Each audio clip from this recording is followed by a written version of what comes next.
This is the Yo Baby Daddy podcast, episode 17. And today we have our guest, Sergeant Salinas. He's going to be talking about his experiences with the military and being a stepfather. Welcome, Miguel. Hey, what's up? Alrighty, All man. right. Well, let's kick it off, man.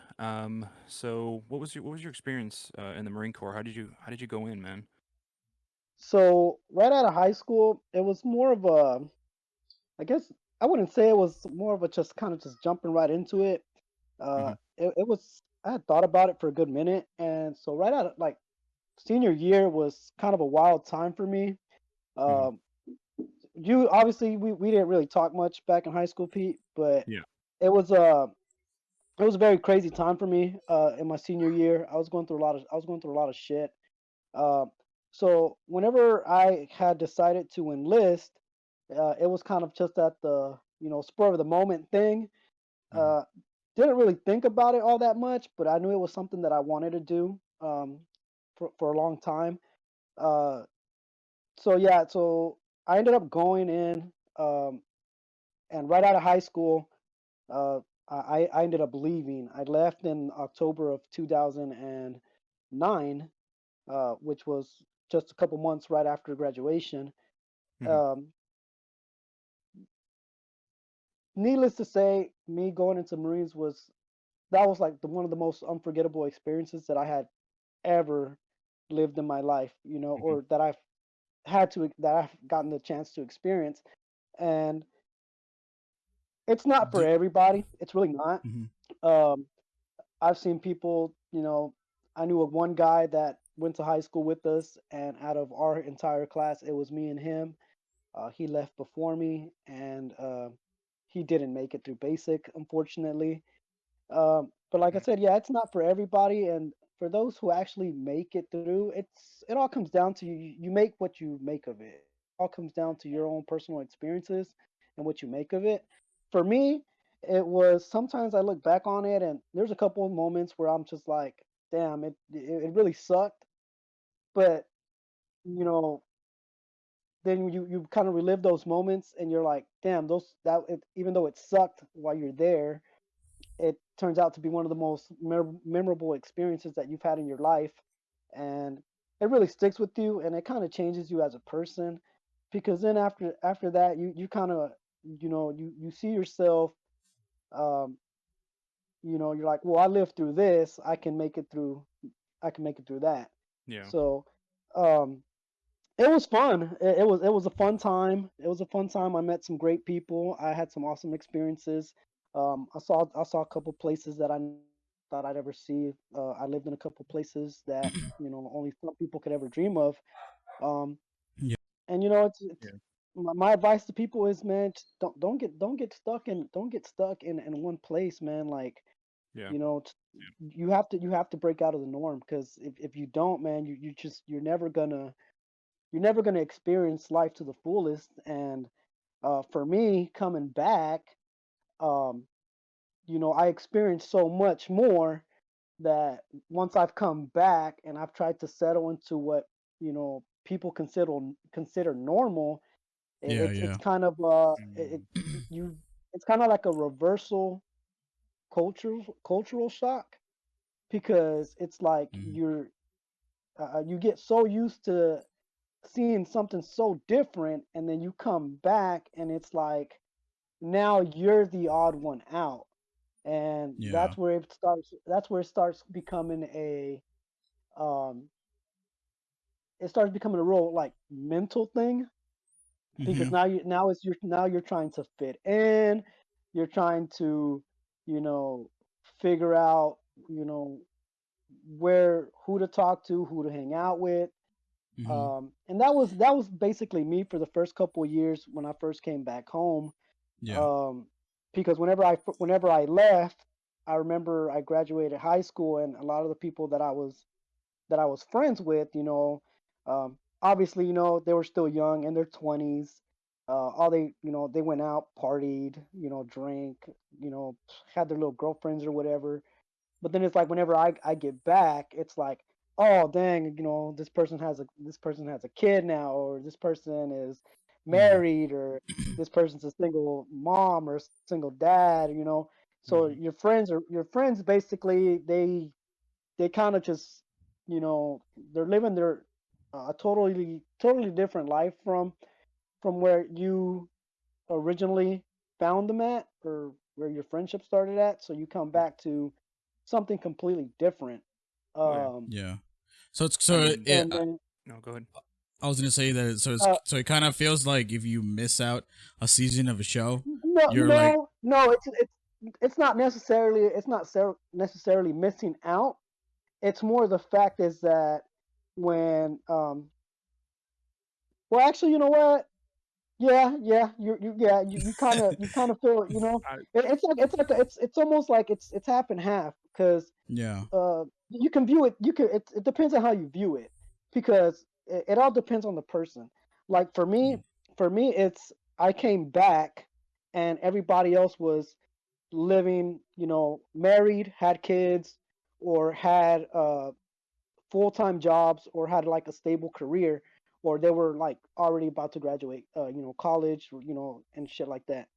Yeah. um as where me, in my case, it was, I ended up, I graduated high school. That's as far as I got. And you know educational, granted, now I have some college hours. I do want to go Mm-hmm. back to school. We'll touch that on a different, that's a different note. Uh But huh. coming back, it was, I was still in my 20s.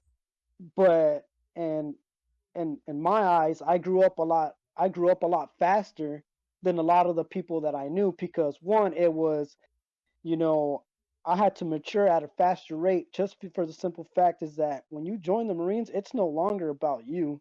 It's not an mhm, individual thing. Now you're Mm-hmm. taking care of somebody else. You're taking care of the person next to you. You're Yeah. learning the ins and out of like 300 other people, you know and Mm-hmm. if I was to tell you right now, I can name off like 300, 400 different names off the top of my fucking head, and that's just the people that I served with, you know Mm-hmm. um mhm. as to So it where I feels kind come of like a back. different. So it kind of feels like a different family then. Exactly, yeah. It's, you come back, and the family you have here, it's, yeah, they're blood related, they're family, but you know the people you meet over there, you're more than family. You're more than brothers. It's a weird thing to say, but you become so much closer than you would think when you first meet them. And there's Mm-hmm. guys that I still talk to that I met, like, 18 years ago. And it's Mm-hmm. crazy, because it's like I can go years without talking to them, and it's like, um I'll jump on a phone call with them, and it's like all of a sudden it's crazy, because it's like, oh shit, it's like, what's up, asshole? What the fuck you doing? It's like we talk to each other like it's fucking crazy.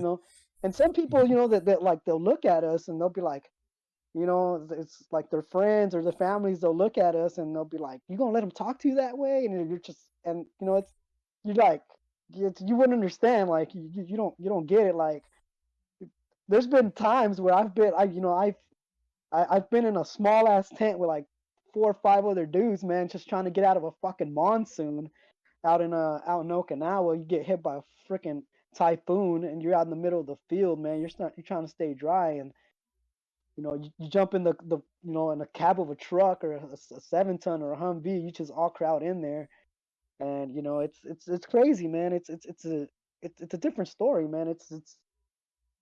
You have Yeah. to you have to be there, man. It's like, you know So and again, like I said, everybody's experience is different. Some people will mhm, tell you they absolutely hate the hell out of being in the military. Some other people will tell you it's the greatest fucking thing ever. Like, for me, man, my 4 years the 4 years that I did in the Marines, those were the greatest years that I ever did.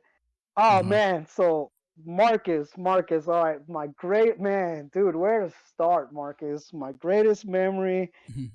Fuck, dude. This is like Real so. quick. There's like so many. There's like okay, so many, dude. hold on. So okay, What? so somebody just commented, what is one of the greatest memories for you in the Marines? So And you said you were in the Marines for 4 years, correct? Yeah, yeah. So Okay. I actually saw Marcus's comment on that. yeah. and Well, you can respond on that's why I here. was saying. Yeah. So, Um, yeah. You know, what was your greatest memory in the Marines? Man, it was, oh damn, there's so many, bro. It's just so many to choose from. Um, Shit, man. Greatest memory, man. Shit. I think my greatest memory that I Mm-hmm. have was my field op and Fuji and Japan. Okay. Like, and it was the last field op that I had when I was in Fuji. My Was last it when time you in were Japan. It Was was it my when you were last time. firing that artillery, or Yeah, it was when it was yeah, when I I was remember fire. that story.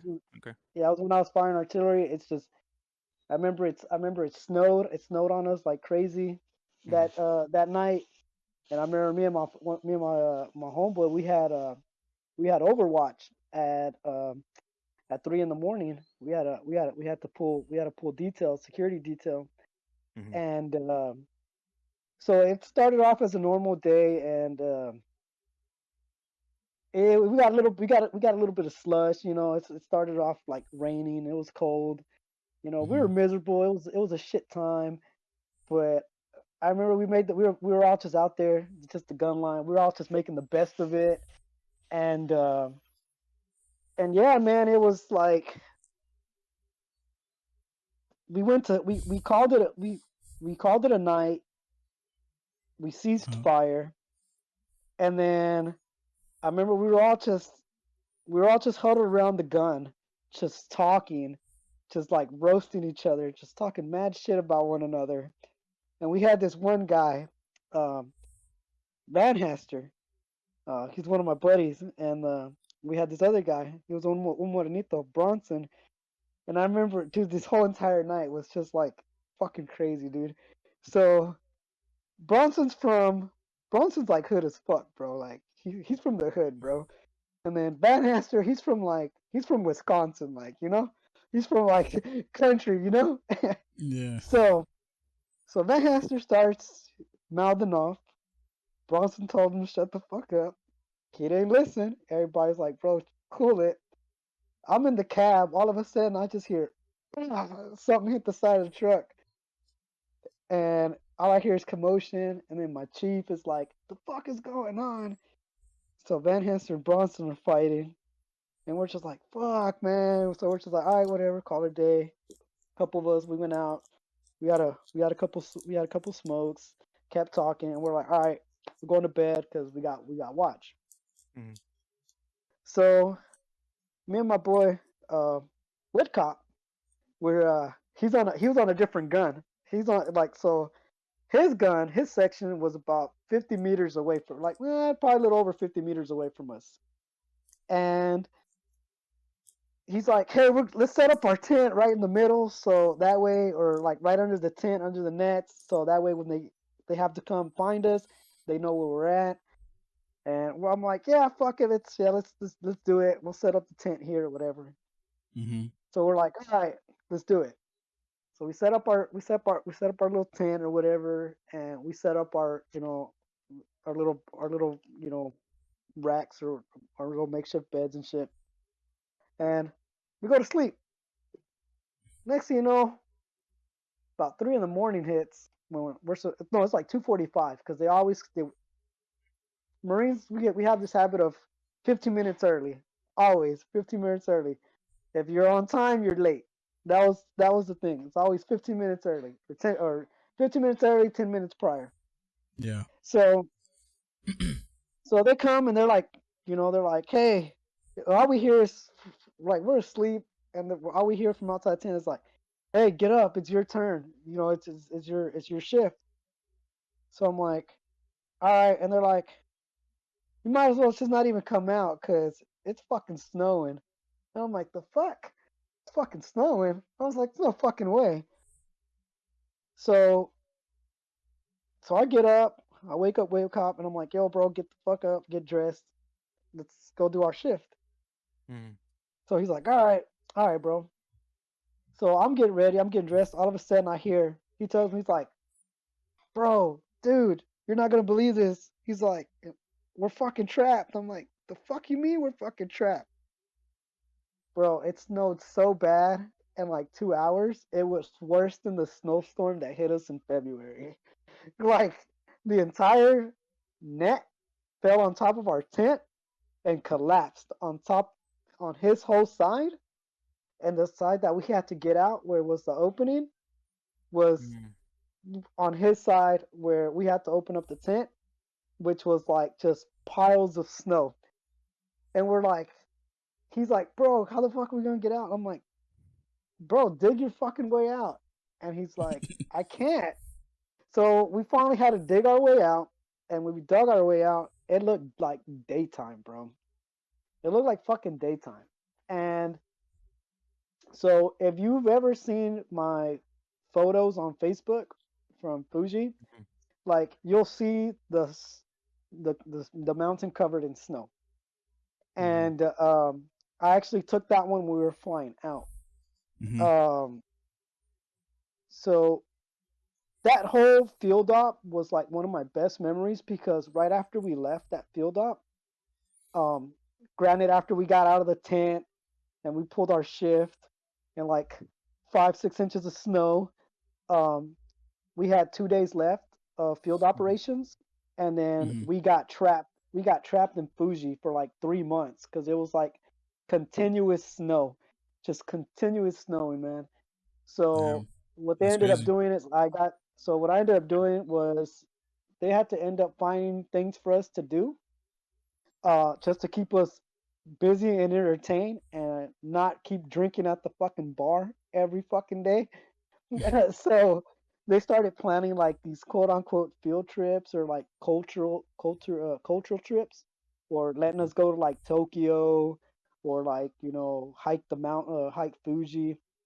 Um, so I actually got to go to the hot springs out in So, Fuji. okay, so real quick, that whole 3 months is the best experience that you've had, right? Yes, Okay, exactly. okay, okay. Yeah, so we got to go to the hot springs Yeah, out in Fuji. Mm-hmm. I got to check out Tokyo, like nice. like definitely check out Tokyo. Like I stayed overnight in Tokyo, so I saw the daytime life and I saw the nightlife. Yeah, I saw the giant ass crosswalk that they usually okay, show in movies, and Ryuka. I can never pronounce it. Um, Yeah. I went to Akihabara, which was the anime district out there, nice. which was really cool. Which was really cool. Yeah. Um, I I know we got to always see the talked shop. about I know we always talked about taking a trip out there and going to go see Japan, and because you had hands-on experience going out there, living out there, and Oh yeah, man. actually seeing The all of it. food, the food was amazing. Just like you see it in anime, bro. The way you see it in anime, bro, that's exactly the way the food looks, bro. Like it was uh, awesome, bro. yeah. Um, Nice. so yeah, man, Well, it was awesome, bro. It was a yeah. good time. That was my most memorable experience. Uh, Those Nice. like three that's months. that's crazy. Real quick to just catch up on anybody who's barely joining or who's barely hearing this. Basically, we're talking to Miguel. He has quite of experience, pretty much being everywhere from what it seems like. You know what I mean? You were Yeah. from Okinawa to other places as well. You were a Marine, and I want to get to know a little bit of your dad's side here, as in like you being a stepfather. How I want to jump on that one real quick, and I want to know how do you feel as being a stepdad, or like do you kind of feel like being a stepdad is more than just being there for the kid? You know what I mean? As in like since hence the word stepdad. Um, so so the way that came about was it was totally out the blue. Okay. Well, I wouldn't even say out the blue. It was just something that life kind of just it threw at me, and Mhm. I took it head on. I Mhm. wasn't judgmental about it. Mhm. I knew what I was getting into. I knew what came with my girl, with the girl that I'm with. Um, So that's something personal. That I'm not gonna touch on that because it's not my place Yeah, to yeah, talk about. yeah. Um, just out of respect for her. Um, but it was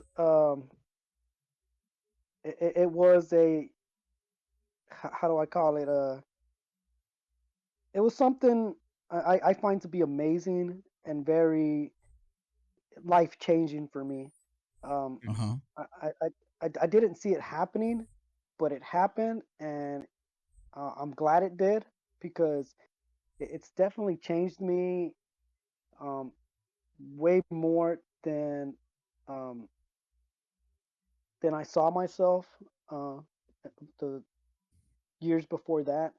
From Yeah. Yeah. being, uh, Pete knows the girl that I was with before, and yeah, Ugh. it was not a great time, Ugh. man. Yeah. Well, real My quick life. on the kiddo that you're a stepdad now. Can we know like if it's a boy or girl, how old is the Oh, kiddo and she's all that stuff? oh yeah, yeah, definitely, definitely, man. She's she's actually right there. I have her hanging up right there on right there, man. So y'all Hmm. can't really see her, but Hmm. Yeah. she's about to be 6, and Okay. in Okay. October, she's about to be When six years old. when did you come into her life? Like, was she like one She or was no, she was just a couple months old okay? when I came in, Okay. and I didn't So. really meet. Well, yeah, no, I met her after. So when I came in, she was like 6 months. Um, Oh, wow. after that, I met her right before her first birthday. Okay. Okay. And then it man, it just kind of it took off from there. Like I remember Yeah. the first moment, like we laid eyes on each other, man. It was like instant connection, bro. And it was just like Hmm. even my girl told me she's like, man, she doesn't go with anybody. Like she's just like she doesn't go with no one. And like I remember the first day I met her, she automatically I was like, come here, and she's like came straight to me. She's like didn't cry. You know how most kids are, man. Like Yeah. they cry Yeah. when a stranger holds them and stuff. With me though, Oh she yeah. took to me real quick, man. So I was just like instant connection, and I thought that was really great. And even now, man, like the bond that me and her have, it's fucking awesome, man. Like it kind of showed me what it was to be what I was missing out on. Yeah. And Hmm. even though she's not mine. I man, I'd do anything for that little girl, man. Hmm. She's like So you it's crazy. basically, It's crazy. you know, you basically treat her as your own, honestly. I Yeah, mean, yeah. Definitely, man. Like I don't care you know, what anybody says, man. Like, dude, for her, man,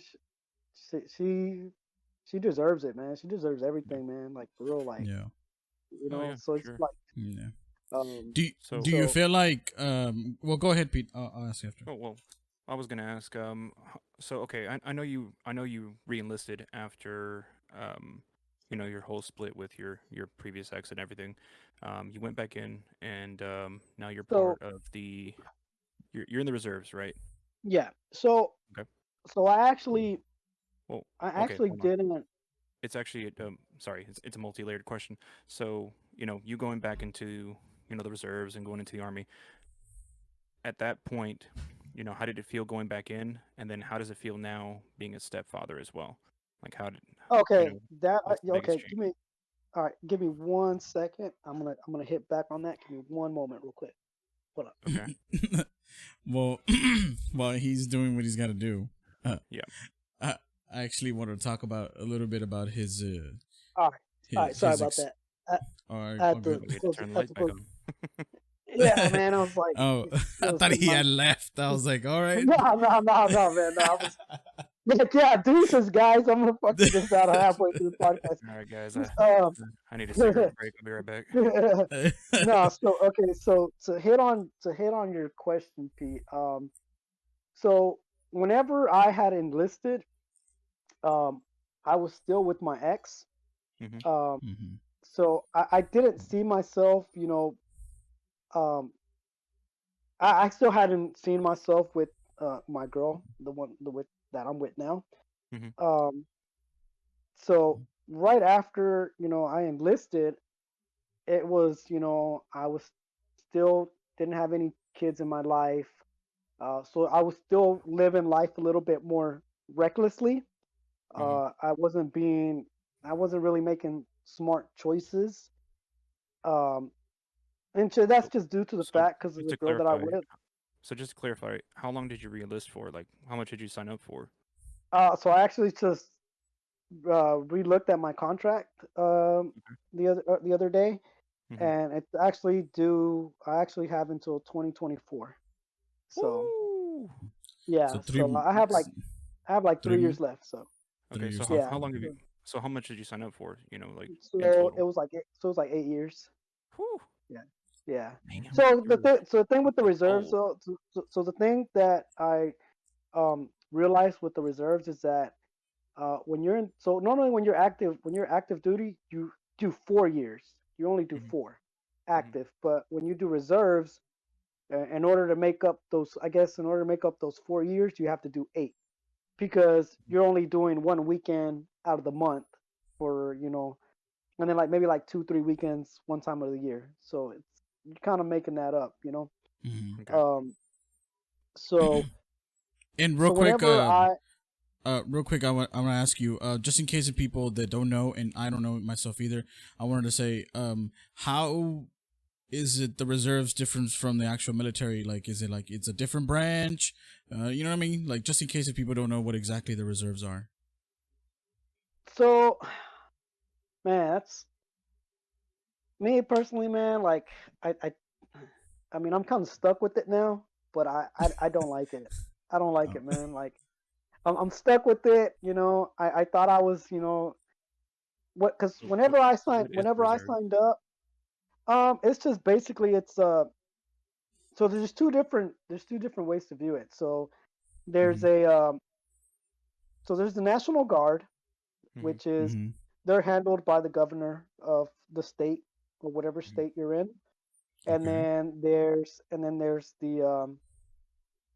the reserves.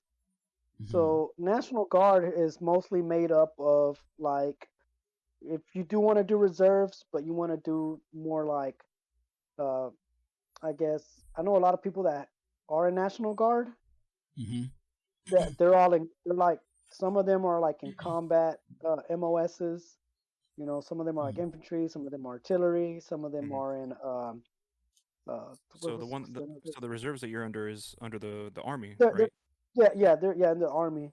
Okay. But the reserves is usually made up of like support components, Okay. like Okay. fuelers, supply, what's that other one? It's just like basically anything like support components. Hmm. That's what it's made up. Logistics, supply, logistics, fueling, um, what's the other one? Like small time, like water. Um, Hmm. it's just shit like that. And then National Guard is more like infantry, more like combat stuff, more combat jobs and stuff.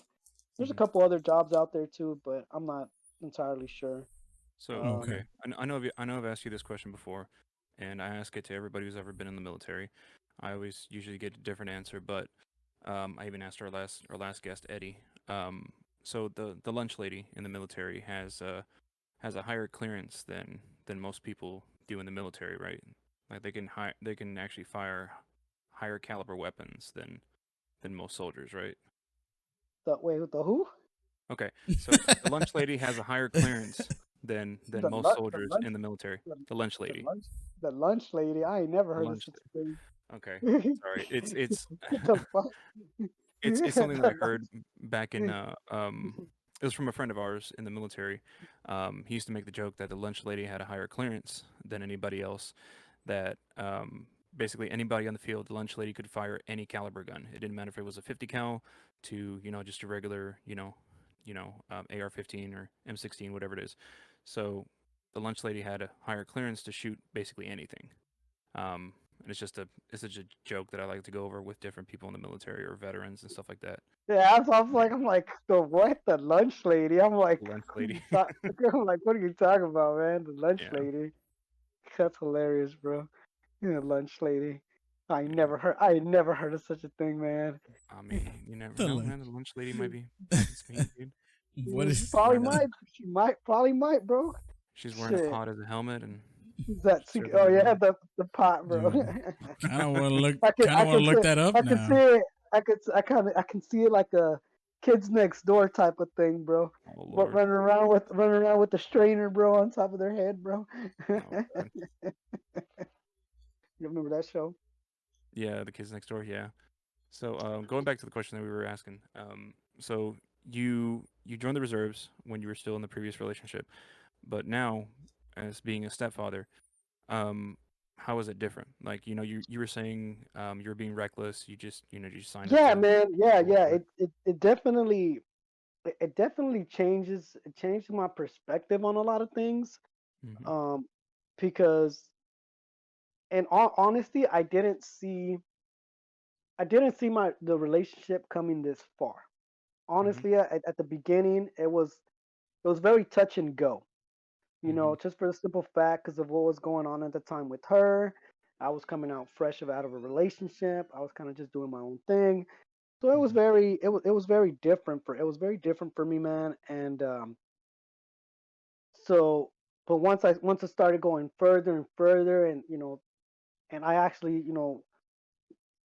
it started getting solidified that I was actually going to be here, and I was there for the long. We were both there for the long run. Hmm.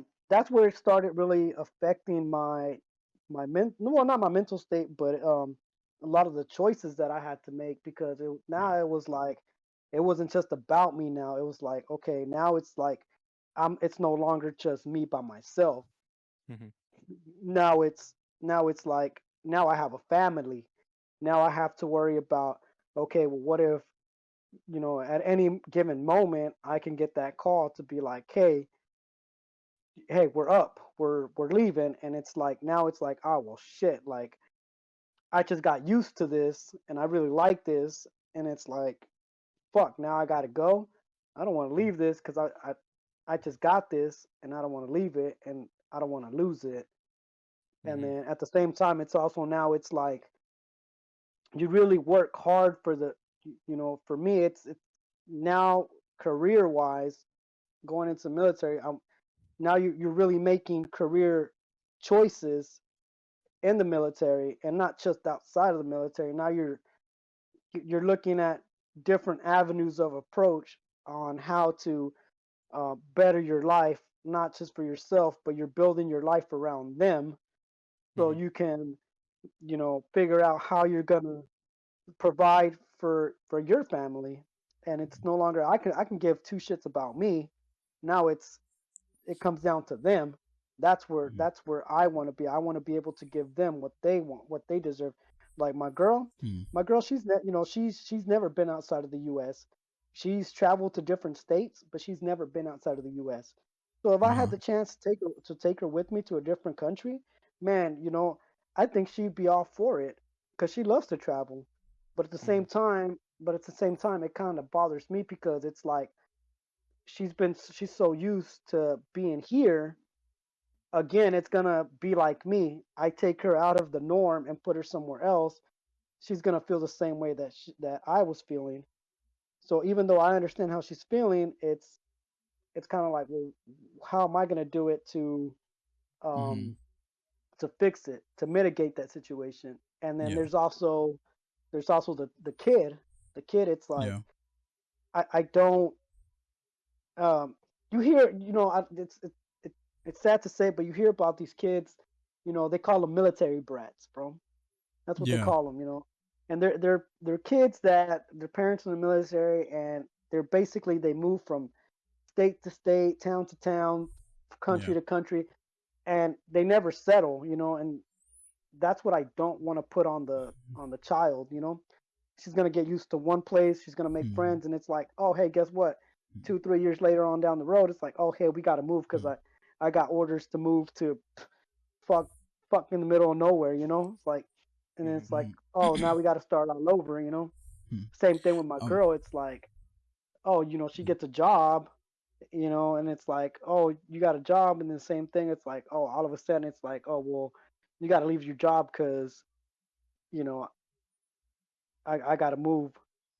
But it Yeah. just really depends, man. It's one of those for us at this point. It's gotten to where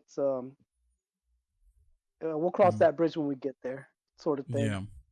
Okay. So, but we've talked about it. We've talked about it, and we've we're keeping an open mind as of right now to Yeah. see Mhm. what's gonna happen. Mhm. And Because you so don't know yeah, what's gonna so happen after those 3 years are up. You guys are still talking about it, right? yeah, especially Yeah. now, man. Yeah. Mhm. It's one of those like, well, damn. Now, what am I gonna do? It's like, am I gonna Yeah. re-enlist?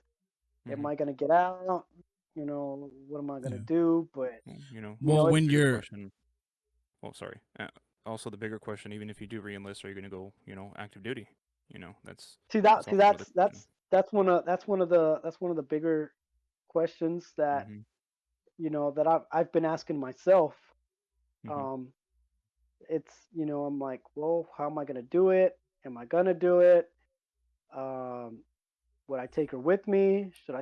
Should she stay here? Um, mhm. or it's even if she does go with me, it's if I go somewhere not too far, she can I c- you know I can at least we can at least still fly home for the holidays. She could still see her family or so even if it's not somewhere too far, that'd be nice. But it's the military. You never know what you're gonna get. Hmm. So Yeah, it's very kind of true. I know. it's kind of a gamble, man. Yeah, I know. You and I Yeah. had a conversation. We've had many conversations about the military. Oh yeah, yeah, Um, definitely. you were talking about, when you were in the Marines, you were actually wanting to go overseas and actually, go into the war. But that never happened. You went to Okinawa, then you ended up in Hawaii, and then you eventually just came home. Um, like you said, though, you don't know where the military is going to put you. You don't know where you're going to go, Yeah, but at least you get to yeah. see a lot of amazing places. That's one of the things that's it's it was kind of a I wouldn't say it was like a shock to me because it was like Hmm. I went into a combat MOS. I went into a combat job going into the Marines, Hmm. and it's like I get there to my duty station, and it's like, well, shit, man. I'm like, we going or we not going? And Hmm. then 4 years down the road, it's like, oh, I guess I'm not going.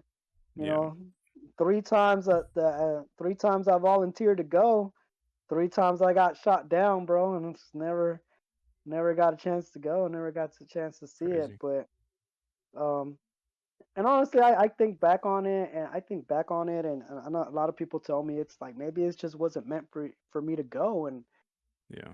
it's like I don't like that, but at the same time, it's I can't argue with that either. So Hmm. um, yeah, man, it's just like I said, it's whatever happens at this point, man. So Mhm. Yeah.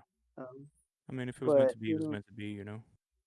yeah, but I Yeah. mean, it's just I don't regret the the stuff that I've seen being gone. Like Hmm. I've lived every moment. I've enjoyed it. I've enjoyed life. Being gone. Um, I'm thankful for the friends that I've had. I'm Yeah. thankful for the friends that I still have.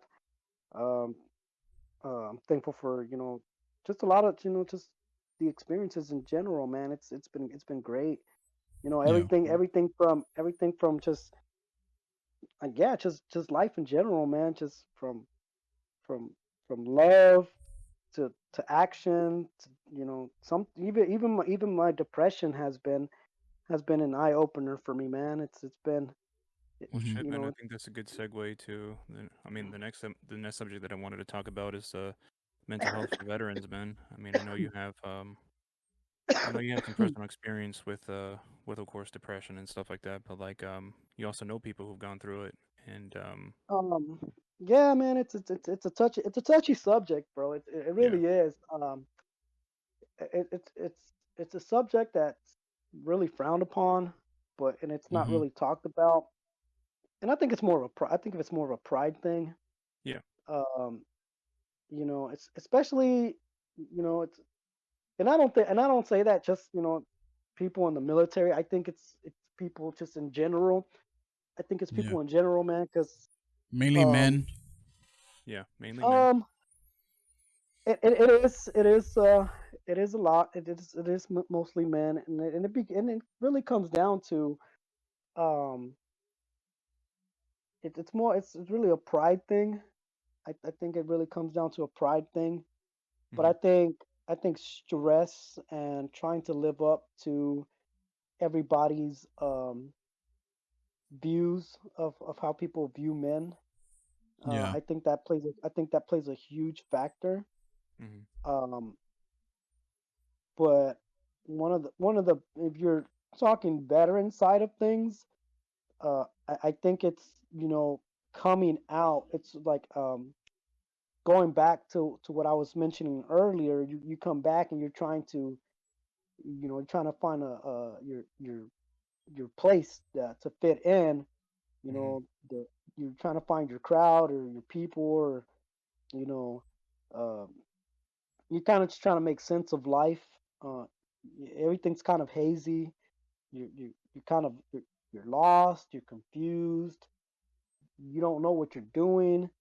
Um, a lot of people say they have a plan when they get out. They're like, "Yeah, I got a plan. I'm gonna go to school. I'm gonna do this. I'm gonna do that." But then you get out, and then you're hit with the reality of it all. You're like, now you got bills. Now you know, you got school. You got a lot of things you have to, like, kind of pile on, and it kind of hits you all at once. Some people handle it better than others. Some people don't. Um, Yeah. and then it's also, it depends on the support system you got. Some people don't really have a really big support system. Yeah. Um, I think my issue was, when I got out, I came back, and, I told myself that, I had a really good, I had a good plan. I told myself I'm gonna come back out, you know, um, find me a job. I'm gonna go to school. And then once I got home, it was kind of just like everything kind of went sideways because, um, I came back home, got into it with my family. I got kicked out, so Hmm. I ended up staying with my ex. I found me a job. The job that I was working at, um, first couple of weeks, I was like, hell yeah, I'm making money. It's great. And then all of a sudden, it was just like, oh shit, what the fuck? Like, y'all paying me shit money. Like, what the fuck's going on? I ended up losing that job. I'm like, well, fuck, now I ain't got no job.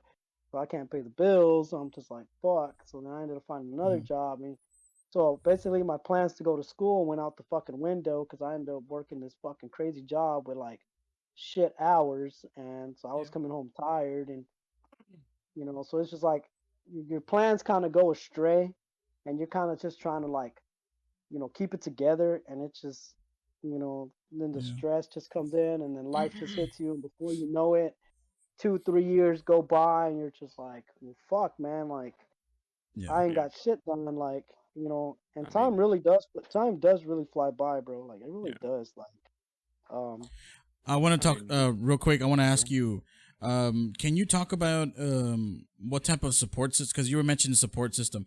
What type of support systems does the military offer after you get out? Like, can you talk about that?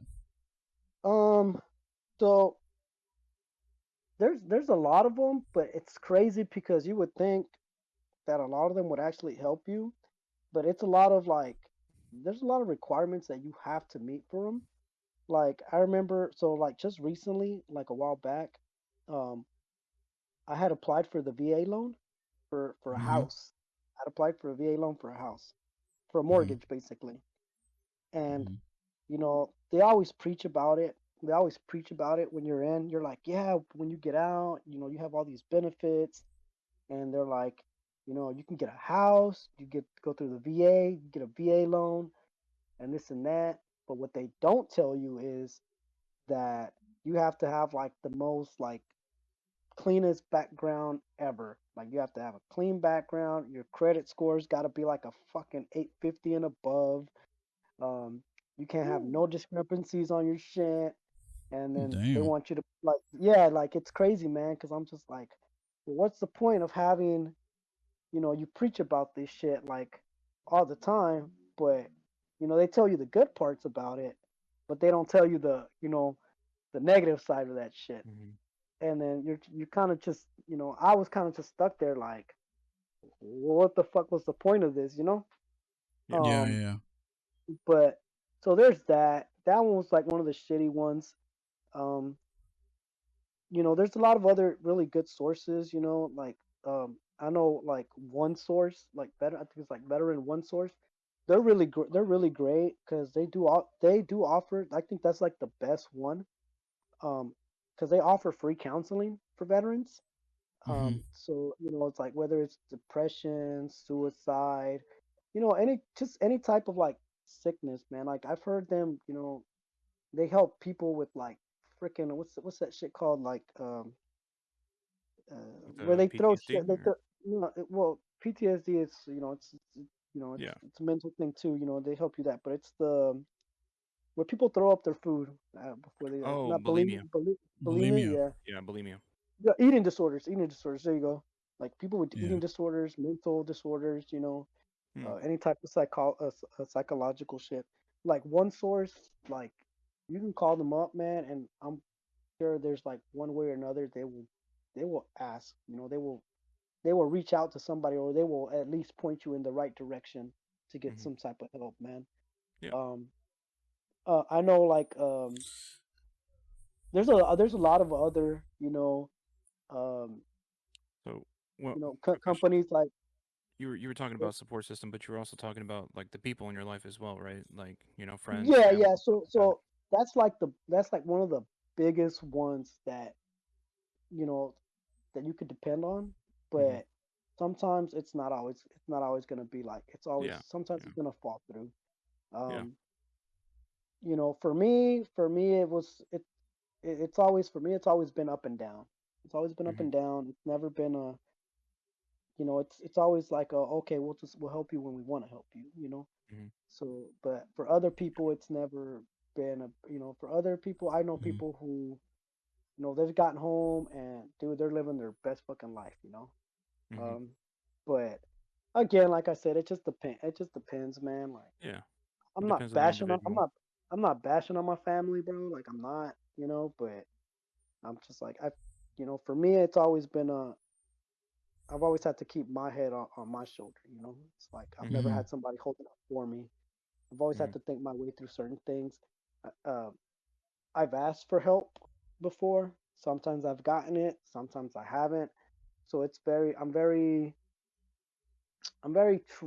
not, I wouldn't say trustworthy. I'm very careful of who I ask now, Hmm. just for the simple fact because it's also, I've asked other people for help, and it's kind of like, oh, you'll be all right.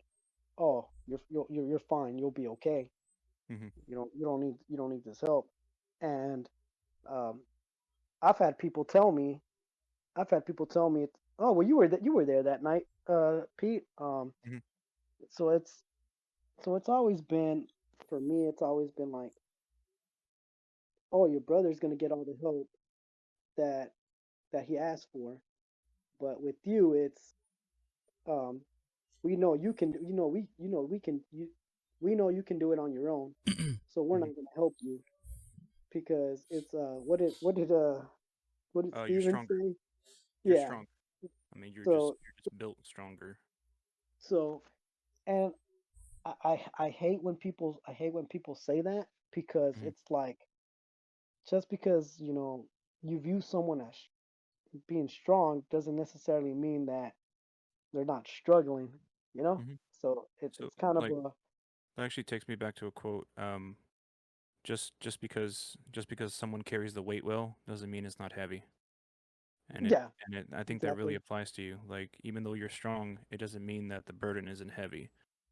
Because like Hmm. I remember when you first came back. I don't know if you mind me talking about this, but when you Yeah, first came yeah, back, yeah, go I ahead, go mean, ahead.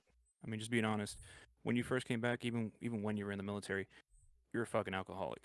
I mean, Oh yeah, I oh mean, yeah, your first day back, dude, dude. like he literally chugged a bottle of Jack Daniels, and I'm not talking about regular bottle either, like a big ass bottle. It was a God handle. damn. And dude, like we were, I it went was in on crazy. that shit. I went in Yeah, on dude. that shit, and I He was was, still sober. I was still sober yeah. at the end of it. Like if Yeah, you if you compared Miguel before to what he is now, there's a huge difference. There's like Hmm. leaps and bounds, man. Like now he'll maybe drink like a beer, and then he's good. Or Hmm. if he's feeling a little Well, good, he'll maybe take he a just shot or had the two. one right now.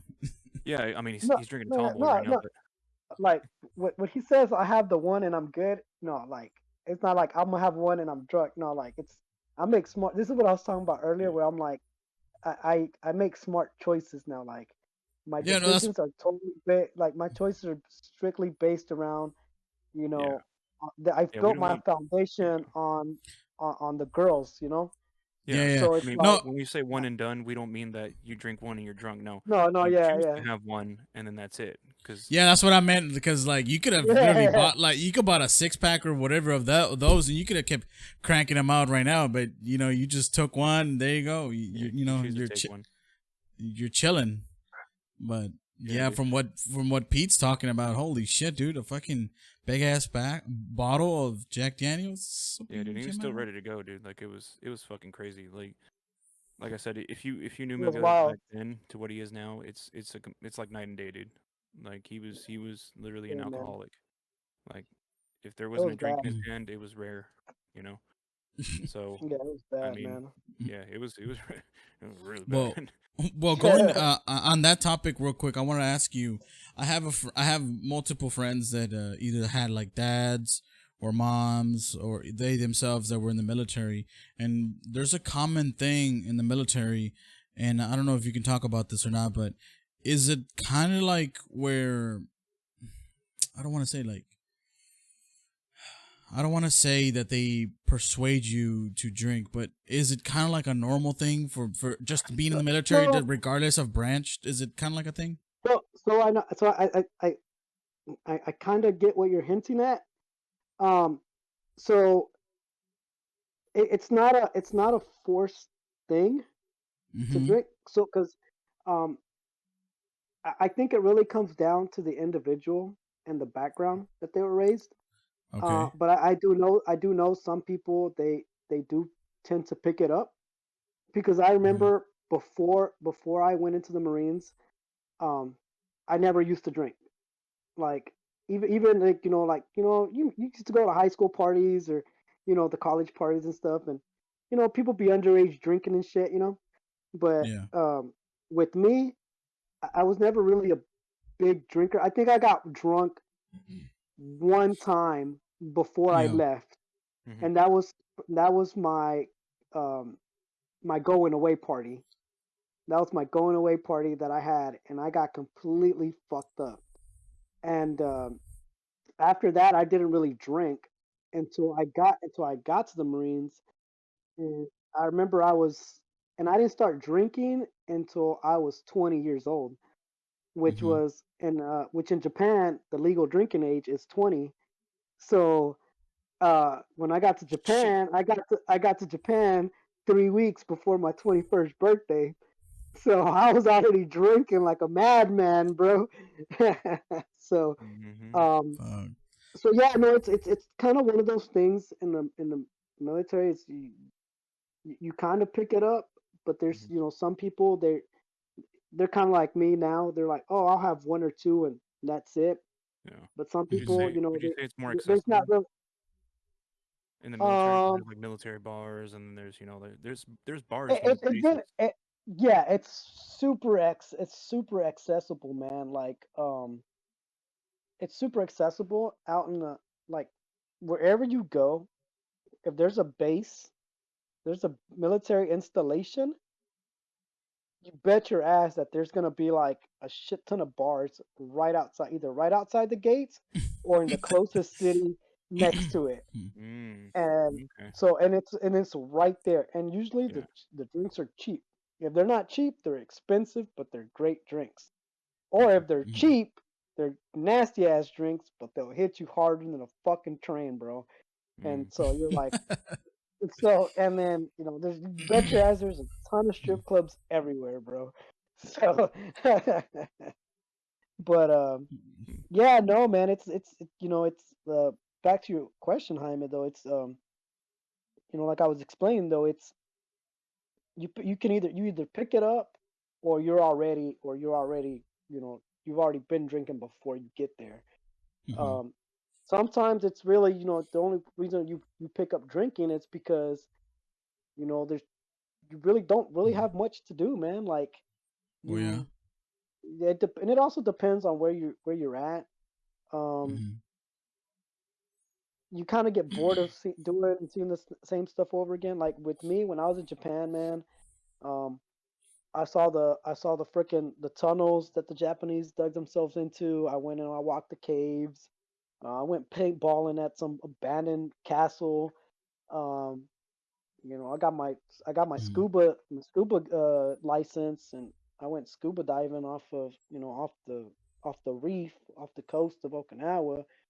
And Mm-hmm. that place was fucking awesome because it's rated one of the top 5 places to go scuba diving in the world. Hmm.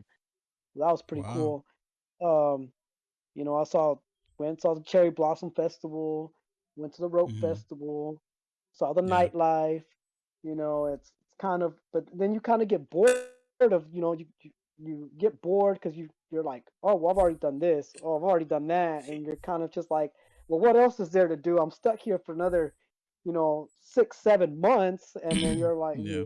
and all your buddies are all like, hey, let's come out in town, let's go karaoke, let's go drink, or let's go play some pool or something. And You're like, you fuck know, it. I mean, drinking isn't the only thing you pick up, man.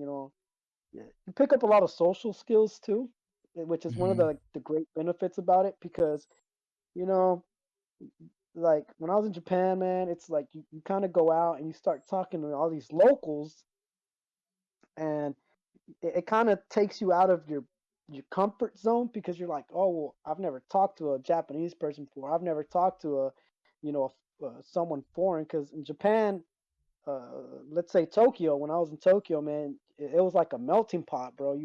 You had Hispanics, bro. You had Nigerians, you had Spaniards, you had Russians, you had Germans, Koreans, Damn. Chinese. Mm. Uh, you know, it's just one huge melting pot, bro. And Yeah. so Did you if pick you up a look up little bit to, of Japanese when you were there? I did. I was my last time in Japan. I was there for a year, and even though I can't speak it fluently now, at the time when I was there, I was able to hold an actual conversation. For like, I can actually say full on sentences and understand people.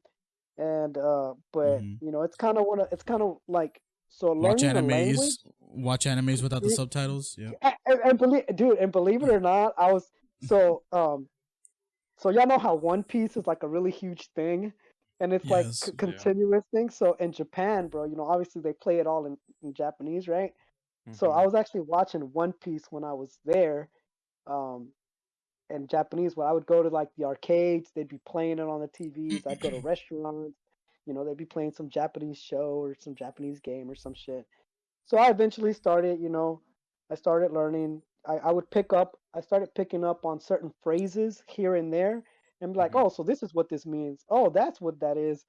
So, and then, what really, and this is where the social side of things really comes out, and it's really for me, it was very emotional, um, a thing. Mm-hmm. So there was this little mom and pop shop. It was a restaurant Okay. that was owned by these two old ladies, these called the mama sans. And they were little old ladies, man. They were like, super old, but man, the food there was amazing, bro. The food was amazing. So it Mm-hmm. was ran by the daughter and the mom, and they were ancient. Both of them were ancient, bro. Surprisingly, the mom was still alive, and then the daughter was just like equally as old, bro. Right? Um. So every night we would go out in town to drink. We would Yeah. always stop there. We would all because it was like, as soon as you cross the street from the gate off base, the restaurant was like right there. The restaurant was right there. So it was always like the first place to eat. So we would stop there, we would get food, we would eat, and we would start talking to, we started talking to them. And eventually, it's, you kind of build that, you kind of build that relationship of like, uh, they kind of took on the role of like a motherly figure. Mm-hmm. Mm-hmm. So you kind of just start caring more for them and stuff. And it got to the point where we were coming in on like during like I remember we came in on like Christmas. We went in, me and a couple buddies. We went in. We spent a little bit of time on Christmas with them, and then at the end of the night we'd come back and we eat some more before we go off base. And so we kind of started. We took it upon ourselves to start learning the language Yeah. for them because I mean, even though they spoke English, their English was broken. So Yeah. Yeah. we started learning the language so we could conversate with them in their language, and it was, and then eventually, it you pick up on it, and then you're actually able to hold conversations with strangers. Mm-hmm. Yeah. Um, so, and that's where it really, for me, it's where it really took off, like the whole language thing. Um, Mm-hmm. but again, it's like I was trying to say earlier, it's learning a language. It's one of those like how they always say if you don't use it, you lose it. So Yeah. when you're learning a language, if you're not constantly um, using the language, you tend to kind of forget it or how to use it. So Mm-hmm. I came back to the U.S. I come back to the U.S. and it's like nobody I knew spoke, Japanese. So it's kind of like, oh well, shit. It's like now I gotta go back to talking English and in Spanish. So, Oh. Mm-hmm. but Well, quick question. How do you say your name in Japanese? Since your name is very man, Hispanic. You know what I mean? Like I don't know. How do you? um, there was two different ways to say it, Uh huh. um, which was like super fucking like it. You hear it all the time in like Japanese shows. It's like what was it? I think it was like Mika-chan or something like that. It wasn't Mm-hmm. Mika-chan. It was somewhere along the lines of that. And then the other one was more.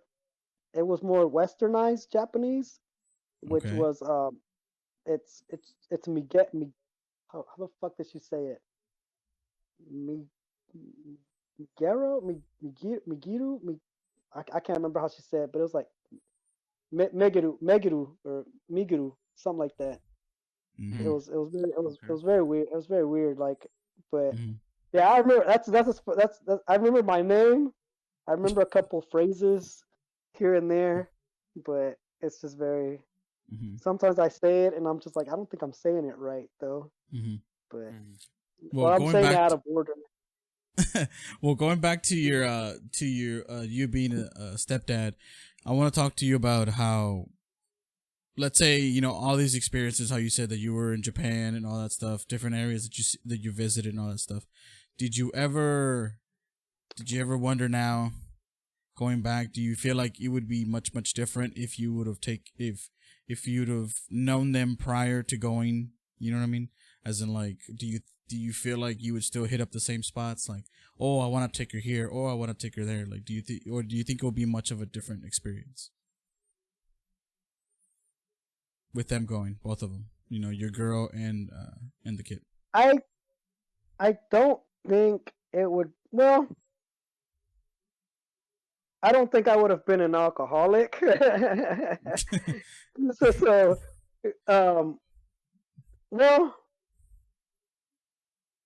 maybe not during that time, but like one of the things that really scares me about being in a having a family in the military Mm-hmm. um, is you hear a lot of, and this is one of the reasons why I'm glad I never got married while I was in the military because a lot of, and I hate to say it, but a lot of dumbass motherfuckers, man, they're like 19, 20 years old, and they'll marry their high school sweetheart right out of basic training, man. And literally, dude, it's like I and sometimes, bro, it's like you can call it. Like you'll call it. You'll be like, dude, she's gonna rape him in the ass for everything he's got. And sure enough, man, it happens, bro. Like So just I, for I, everybody in the audience, um, what do you guys call that? You guys call it a Jody, right? we call yeah, the Okay. guy who like comes in while you're gone is a Yeah. Jody. Yeah. So one that was one of the reasons why I never got married. Mm-hmm. I did have relationships, but Mm-hmm. um, and I had a But ton of fucking Jodies, but fucking haters. can't you take your spouse with you if you're married? Like if she's married with you in the military? It depends on where you're going. Like if you're Oh, going, okay. like okay, okay, so for example, like with me, I was only deployed to Japan. I Mm-hmm. wasn't stationed there. Like if you're stationed there, you can Mm. take your Yeah. spouse with you. Okay. So and like let's say if I got stationed in Germany or in Japan, anywhere on the other side of the world, and I was stationed there, I can take my Mm-hmm. spouse with me.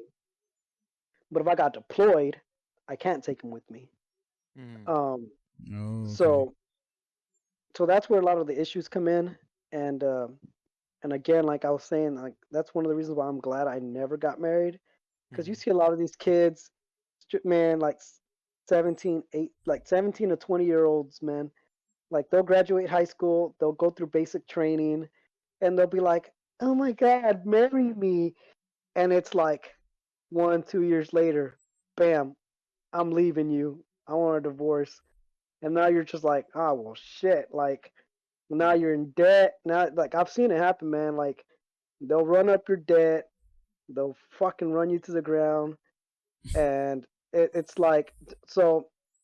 They keep the benefits, right? It um Because it especially if you had man, a child with them. Yo, this that would be yeah crazy if they yeah do. yeah they Yeah. Oh do, man. shit. Like there's a way that I can't remember how they do it, but there's a legal way for women to keep the benefits even after they divorce, because the Mm. child is technically the Mm-hmm. the person in the military's. Someone's And asking, it is goes there a and I was gonna say, someone's asking, is there a state time difference between deploy and station? Like when you get deployed somewhere, do you usually last longer there, or is it when you're stationed there, you usually last longer there? so when you're stationed somewhere, that's where you're gonna be at. Like Mm-hmm. that's where your home duty station is at. That's where you report to. That's where you Mm-hmm. basically live at.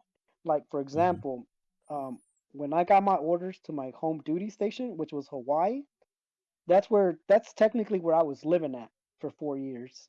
That was like Mm. my home of address. So Okay. when you get deployed, you're only going for X amount of time. It can be anywhere from 7 to 8 months. You know, Okay. it depends on how long your deployment's going to be. So, Yeah. But you always go back to where you're and stationed. then yeah, and then after you're done with your deployment, you go back to where you're stationed Okay. at. Okay. That makes a So, lot of sense. and then you get 2 weeks to leave after, Okay. before, Well, before and quick after. question. Where did you stay in Hawaii? Which island were you staying at? I was on Oahu. Oahu. Nice. Yeah. Okay. Mm-hmm. Okay. Hey, so my laptop just died, guys. So you guys are gonna have to read the comments off to me. Yeah. No, you're good. So, You, so yeah, I don't feel like Okay. charging my laptop right now. yeah. Oh, you're fine, man. So, You are fine. so Um. go ahead, Pete. No, go ahead, man. Go ahead. I didn't really have a. I was just Yeah. gonna read one of the comments, honestly. um, Someone was asking, is it like a contract kind of thing? Like, are you like contracted to go out for deployment or whatever? Do they give you a certain amount of time? Because I know you were extended in Japan because of the snow and stuff. But did they tell you like, No, hey, you're gonna be so deployed for no, about? so okay, so check it out. When I went, when I went to Japan the second time, I Mm-hmm. was there with a different. So okay, so the first unit I was with was Bravo Battery. Mm-hmm. That was the battery that I got attached to when I got to my duty station. When I got to my home station. Mm-hmm. Um, so my first deployment, Japan, came back to Hawaii.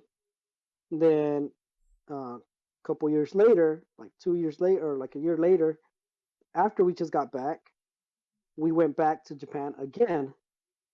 We were there for about eight, like 8, 9 months, and Mm-hmm. then we were scheduled to come back. We were scheduled to go back to Hawaii, but there was a so the battery that was supposed to okay, so in case you don't know what a battery is, it's what we call the artillery units. We call them Mm. batteries. We call them artillery batteries. Okay. Um, so the artillery battery that was coming to replace us was Echo battery. So prior to us going to Japan the second time, they had just got back from Afghanistan. So they were the ones that I had missed my chance of going um, to country with, Mm. and instead I got denied to go with them, and I ended up going with Bravo battery back to Japan. So whenever they got back from Afghanistan, they turned right back around and they went on another deployment to go replace us. So they were short on manpower because they got hit really hard when they were in Afghanistan and they lost a couple of people. So they needed volunteers from our company or from our battery to stay in Japan to because they needed the extra manpower. So I volunteered to stay in Japan to help them out. So I was just like, I'm not going back with that battery. I'm gonna stay here because, well, one, my license was suspended. One, my license was suspended in Hawaii, so I couldn't even drive. So I couldn't even get my car out of the impound lot. So I was just like, I'm gonna stay here Mm. and wait the whole year out. So I was like, I can't drive over there. I can't drive here. I was like, I might as well just stay here. And so Echo battery ended up coming, and I ended up extending my deployment by an extra 9 months. So I ended up in Japan literally like a year and like 4 months the second time Mm. around. And Mm. whenever I got back to Hawaii, I literally had 6 months left before I was due to come back home, like Yeah. back to Dallas, Mm. like Real to quick, get someone's out. asking. Real quick, someone's asking, how do you get denied? Is it like a test that you have to do, or is it like a letter you send over? No, no, it's literally like it's almost like a how do you call it's almost like a draft almost technically. You Yeah. know, it's like you can be the most outstanding person. You can have like a perfect 300 across your fitness exams and stuff like that. But it really all just Mm. comes down to who you're who they want to give up or who they want to take. Like, let's say for example, I get like my battery didn't want to give me up, so they were like, oh no, he's basically off the he's on the he's not up for grabs basically, you know. So Mm. it's like here they're like here you can take the shit bags, the ones that we don't want. Here you go. They're the ones you can take. But yeah, I guess I was one of the ones that they wanted to keep, and they basically told the other unit they're like, nah, he's not up for grabs. So Oh. I was like bastard. So So you And, were but too good at your job, basically. someone yeah. said, someone said it. I was about to say this too. It's like dodgeball, just being picked. Yeah, right. I know, right? It's like, oh, it's like wait for the last one. It's like, oh man, it's just like, I guess I'm not gonna We, get picked. I guess I'm not playing dodgeball today. yeah. You can if you can dodge a bullet, you can dodge a ball. Shit, man, I'd rather take the bullet. Ching. Um, there's a question that I wanted to ask you, and I wanted to save it towards the end since this is kind of like how would I say, like kind of sort of heavy loaded question in a way, but there's a thing called the Invisible War. I'm pretty sure you're aware of this. Well, I don't know if you're aware of this. It's basically there's a film about uh certain people in the military that certain things happen to them and really bad things that happen to them. I don't know if you're able to talk about this about how sometimes they get sexually assaulted and that would be like guy on guy. Like I know there's women on guys and all that stuff, but like did you so personally see so that? so so I know what you're talking about. Um, Hmm. so the so are you talking about a movie, or are you just talking about like something in general? Like, I'm talking about the 'cause- what the movie was pretty much trying to put in the front light of how you oh, really okay, don't okay. hear about that. So when it comes down to the military, man, and it's funny because me and my girl were just talking about this. Um, Hmm. so so the unit that I'm currently with right now in the reserves. Um, we're all familiar with what happened over at Fort Hood a couple months ago with Hmm. the Vanessa chick, right? Yes. So so they're scheduled to leave to Fort Hood next month. Um, Mm.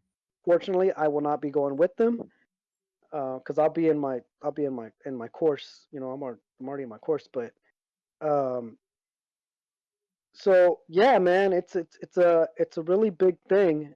Um, I've witnessed it firsthand. It's something that's it's very and believe it or not, man, it happens to a lot of guys more than it does to females, man. Um, I a lot of people have talked. They don't talk about. A lot of guys don't talk about it, man. It comes down to one of those pride things. They don't want to be seen as weak or inferior. Uh, Hmm. Mhm. they don't want to be embarrassed, man. It's just Yeah. one of those things. It's one of those things where it kind of just it really fucks up your mental state, and I've seen it happen.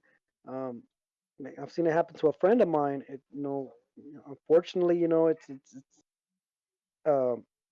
I mean, he he he's over it now. I don't think. I mean, I'm pretty sure um, we haven't talked about it. He hasn't brought it up. I'm pretty sure he's gotten over it. He's gone past that. I'm not gonna touch on that um, again out of respect, and that's not my place to talk about it. Yeah. Yeah. Yeah. Um, but yeah, it's like I said, I've seen it happen. I was part of the investigation. I got Oh questioned by shit. Mm. NCIS.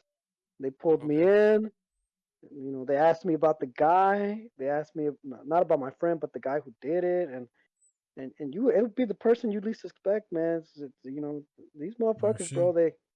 They prey on you, man. It was a he was a when we first came in, we were brand new, and it was our first deployment, and it happened overseas, bro. It happened overseas, bro. We were in Japan the first time, and I seen it, and Hmm. it was a corporal of ours. It was a corporal of ours, and he got real friendly with us. He was, he tried to, it's the same thing, man. The same thing, bro. They win your trust, bro. They try to get on your good side, and with me, man, I always kept I've always been the type to keep my distance, from people, Yeah, Yeah. Pete knows how I am. I'm real laid back, but I tend to keep to myself a lot, and Yeah. I've always been that way. I've always been that way, man. Um, Yeah. so, but I yeah, get you. man, it happened. It happened with him, man. It happened with him, and it really fucked him up. It really fucked him up for a while. Yeah. I Um, bet. Another thing is you hear about another big thing. It's the depression thing, man. It's the suicide rate. That's another thing too, man. Mhm. Uh, that has a lot to play into it too, man. The sexual harassment, bro. The divorces, man. The affairs, bro. Hmm. Does hazing Um, really happen in the military or not really? yeah, it does, man. It does. It really does. I don't know about now. I don't know about now, man, because They when I gotten was better. in, So when people think about I hazing, like to what degree? Because they're like, it can be any kind of hazing. It could be like, see, joining a yeah, football team or, yeah, see, okay, so the thing with, okay, so the one thing, so I know it stopped right after I got in, but with us and the artillery community, what we Mhm. used to do is, so there was two different things that we did. So I remember when when I first got to the field, my first time actually being around the weapon system, aside from the schoolhouse and actually being out in the field and actually like firing this shit nonstop. um, when you fire your first, when you fire your actual first round, which is like I fired a like the biggest fucking charge that we had, and that thing's fucking huge. I'm pretty sure you've seen the videos, Pete, that I Yeah. usually Yeah. that I put. So you ever seen the one where that shit just shoots back, bro? Yeah. So that was my first time firing it, bro. Like I fired it and that shit just whoosh, just flew back. So what happens is so it's like a it looks like a bullet. So and that's called the we call it the primer. So what Mm-hmm. happens is the order that it goes in, it's so you put the round in first. So you put the projectile in, and then right behind it you put uh the powder. It's almost like gunpowder, but it's like made for like projectiles. So it's like it's huge. It's like a big Mm-hmm. ass cylinder. It's about this. It's probably a little bit bigger and about probably about this high. Hmm. Yeah, some people call And it like a sometimes cake. um yeah, I guess, but we it's sometimes we would have to put two of these motherfuckers right behind the projectile, Damn. and then so then you close the breech, you close it, and then you prime it. So then that little bullet that I was telling you about, so that's the Mm-hmm. primer. So what happens is when you fire it, there's a it's the firing pin that goes right behind it. So you pull the lever and it primes it. So it's like a magazine well, and it's just like it's like you look like you look like at a gun magazine. You see the bullets.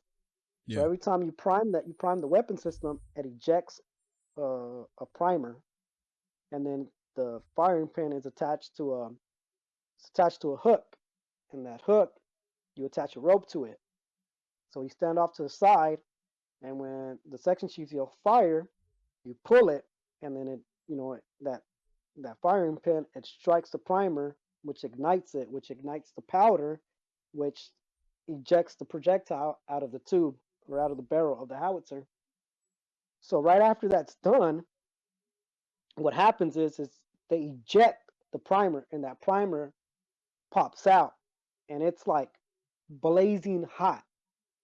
So there's this thing we call the cotton swab that they would dip in a bucket, and then they would swab the breech to like cool it down, and it gets rid of all the gunpowder, all the expelled gunpowder, and all the dirt and everything.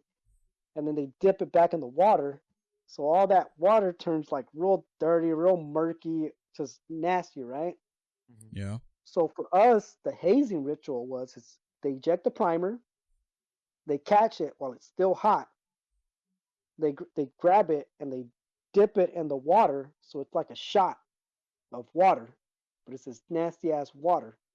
So then what they do is Hmm. we would take that, we would drink it, and then we'd bite the primer. And then what they would do is they take that cotton swab and they'd ram it into our chest really hard, bro. Like they just ram it into our chest, and then basically be our like welcome to the gun club initiation, basically, right? Hmm. So The they stopped doing that. Another thing was for us is whenever we got pinned our our NCO ranks, whenever we picked up corporal and above, it was mostly when you picked up your NCO. So if you notice, or if you ever met anybody that's in the Marine, we always would wear our ranks on our collars, which are right here, and they're like yeah. right on our collarbones. So whenever you would get pinned on, what happens was is you wouldn't put the back pieces on them. So motherfuckers that would do is you basically stand there, and people who were already NCOs before you, they'd come up and they basically just like pound you. They shove these ranks with little fucking uh, points straight into your collarbone. And if you weren't bleeding at the end of it, man, dude, they just get fucked. They stopped a lot of that shit though because they had people they just couldn't hack it and they ended up killing themselves. Like Oh there was shit. a there was a guy, um, one of my buddies he lives here in Mesquite. Um, he was an infantry and he got stationed with me in Hawaii. and he ended up going to Iraq. So there was a Mm-hmm. guy there, and it's super sad, man. But he basically and you know the Marines are just they're known for being we're known for being just fucking with one another. Um, Sometimes some people can take it a little too far. Mm-hmm. Some of us we view it as it's just trying to toughen you up. But like I said, some people like remember earlier I said some people just aren't. It's not for everybody. Mm-hmm. Yeah. Um, so what ended up happening was this guy kept getting fucked with, and usually all the new people, they're the ones who get fucked with a lot. So they ended up going overseas. This My homeboy basically told me what ended up happening was his this dude basically wrote out a whole fucking letter on his arm, took this 240, which is the machine gun, took a 240, and in the middle of the night, all they heard was, "Bah, bah, bah, bah, bah." And this dude took the 240 and basically, yeah, offed himself in a fucking ditch, bro, in his fucking hole that they dug. Yeah, I was just like, what the fuck? I was just like, that's fucking crazy. And that shit actually made the fucking news, bro. Like, Mm-hmm. not the U.S. news, but it made the Marine Corps Times. Like, it was bad, man. Like, it was fucking bad, dude. Holy Um, shit, dude. yeah, man. Damn. I had a couple. Yeah, I had another buddy of mine, man. It's like, which is going back to relationships though. Mm-hmm. Another reason why I never got married and I never actually settled is because I had a buddy of mine. We went through basic together. We went to the schoolhouse together. We went through our first deployment together, Mm-hmm. and we got back. We got back, and literally on our 2 weeks of leave, we got back. He got married, and even to this day, man, I fucking hate that bitch, bro. Like, if I ever see her, bro, I'm gonna deck the fuck out of her, man. Um, so what ended up happening was is he got married. He brought her out to Hawaii. Um, she moved in with him. They got a house. They got a house out in town. Mm-hmm. And a couple months later, she decided she's like, I don't want to be married. And we were out in the training area, and we come back, and she done upped and took everything, man, and emptied out the bank account, everything, bro, and moved back to wherever the Utah. He was from Utah, Okay. and she moved back to Utah. She emptied out the bank accounts, everything, man, and well, a couple months down the like I think like a month, 2 months down the road, they found him at somebody's house, face down, body full of fucking just all types of fucking drugs, man. I'm just like, it was crazy because I had just talked to him the night before that happened, and he had invited me to go to this party with him. And yeah, man, it was one of the hardest things that I had to like. I remember they called us back to base. They had a roll call, and they kept telling us to get a hold of everybody. I remember I kept calling him and calling him. He didn't answer. And then I remember the following morning, it was like 6 in the morning. They had us mass formation, and then our CO comes out and he's like, I just had to go. And he gave us the news. He dropped it on us and was like, yeah, so he's like, who can tell me about, who can tell me about Johnson? And this and that. And we're just like, we're looking around. We're like, where the fuck is he? It's like, he ain't here. He's like, I just had to go down to the morgue and identify his body and this and that. And we're just like, what the fuck, dude? And that was one of the hardest things for me to actually like go through and seeing somebody like that. And then um I didn't even get a chance to go to his funeral because they flew his body back to his home state. And one of the guys who actually went, he said she was there, and then that she was just like all like prancing around like it was nothing. And I'm just like, and Damn. apparently since she was married, so whenever you die and you're in the military, it's very it's there's certain ways to go about it. It's very complicated, but if you die a certain way while you're in the military, your spouse gets a very huge payout, man. I think she ended up getting like 300,000, something like that. Um, so yeah, man. So Shit. apparently, like she was like rolling around in a brand new fucking truck. She was like all decked out, and I'm just like, and then she had the nerve to ask my homeboy who went to the funeral to go to a fucking party with her the night of his fucking funeral, bro. Like, I'm like, are you fucking kidding me? I'm like, and he was just like, and he told me, he was like, man, I never wanted to fucking hit a female so fucking bad. And I'm just like, wow, bro. I'm like, that's some bullshit. Like, for real. Like, if I ever see this bitch, bro, I'm gonna deck the fuck out of her, bro. Damn, that's crazy. Well, on that note, usually, God oh damn, man, we like to end on a on a lighter note, but on god a lighter note, damn. but So damn, y'all like, wanna, sorry, so y'all wanna end on a lighter note? All right, no, it's man. okay, So, it's okay, it's No, it's okay. okay. It's so okay. story It's time. okay. It's okay. I'm gonna tell you the chicken patty story though, bro. Oh god. I uh, just gotta Yeah. hear this. No, All we're right, bro. actually Check pressed it on out. time. All right, man. We'll press on Yeah. facts. Chicken So no, chicken patty time's gonna have to wait for another time, guys. yeah, Yeah, yeah, that's a funny story if there ever was one, bro.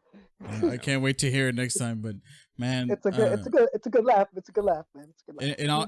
in all seriousness, though, Miguel, thanks for coming on here, man. Because I know Hey, man. Hey, thanks some for having me, bro. Like, because some of the stories that you're telling, I know some people will have either a hard time just talking about them, especially how you said you were friends with some of the dudes that you talked about. They went through some really really heavy shit, and I know that sometimes some people don't want to You talk talking about about it. some real shit. Yeah, and so I really appreciate you coming on here, man. And hopefully anybody who's like listening to this or like watching this, and maybe they're thinking about going on like whether it's on the military or anything like that, anything related that they kind of I don't want I know not everybody has this experience because like I said, I have some family members, some friends and all that stuff, and they had a different experience than what you had, so I know it's not all bad and everything yeah, like that, but yeah, man. It all comes down, like I said, like I said at the beginning, bro. It's all how you make of it. It's what you make mm-hmm, of it. Um, yeah, and again, like I said earlier too, it's I had my ups and downs with it. yeah, Um, majority of the time, it was really great times. There was dark times, but the majority of it was very, very, very good times, man. Like yeah, I don't regret it. I don't hate it. Even now, mm-hmm, I don't hate it, and I do. I'm doing everything I can for the girls and stuff like that, and I that's don't I good, don't man. ever wish I don't ever wish anything bad. Yeah. Um, so, um, but yeah, man, it's just like I said, it's like when it comes down to it, um, relationship wise, man, just even for females, man, even for females, uh, if you're gonna join the military and you're gonna get with a guy, you know, make the right choice, make smart choices and make sure it's gonna be the guy you want to be with.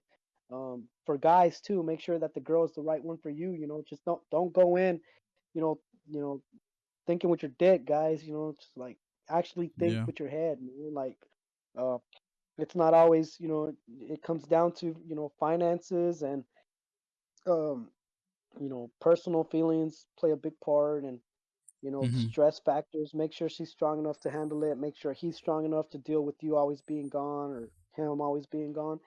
It's yeah, it's one of those things. It's a it's not a give and take. It's a partnership, man. It's yep, just like any other successful marriage or relationship. It's a Yeah. partnership. You know. yeah, well So said, well said. uh, uh I was gonna say, Pete, do you want to add anything else? 'Cause No, I that's, think that's a good note to end on. Honestly, some yeah, very good advice. yep, Again, thank you for coming on, and we appreciate all yeah, your man, stories, definitely. man. Yeah, And definitely, man. and You know me. I always keep it real with you, man. I always yes, keep it sir. real with you, bro. So, yeah, Jaime, um, it was finally great to meet you, man, online, yeah, bro. Thanks good. for having me, man. Yeah, so yeah, I'm So, glad, dude. I'm glad. But thank you everybody for watching the podcast, hearing it, share, like, all that good stuff, and like how he said and how we were saying, it's everybody has different experiences, what you make of it, but hopefully this is an eye opener or just some knowledge that some people can relate to or just can so they can have. But we'll be back next Monday. You guys already know at 7 p.m. And yeah, we'll see y'all next week. Laters. Peace.